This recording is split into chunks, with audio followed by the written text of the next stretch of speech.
Chicken curry একদম তাড়াতাড়ি 10 মিনিটের প্রিপারেশনে চিকেন কারি বানাতে গেলে একটু আগে থেকে তো প্ল্যান করতেই হবে। গরম মশলাটা ফোড়ন দিয়ে দিলাম, আর তারপরে পেঁয়াজ আর টমেটো যে কেটে রেখেছিলাম এগুলোকে দিয়ে দিলাম। প্রেশারের মধ্যে 2-4 দানা চিনি ফেলে দিলাম রঙের জন্য, আর আদা কুচি আর রসুন বাটা দিয়ে ভালো করে এটাকে নেড়ে নিলাম।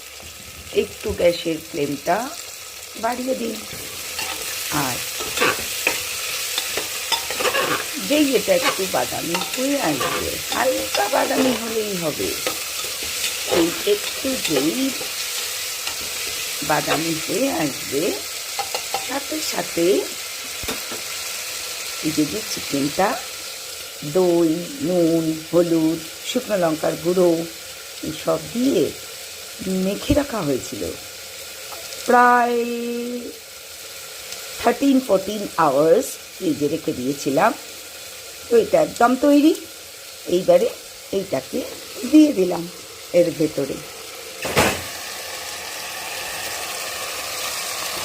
তারপরে হবে নারকেল।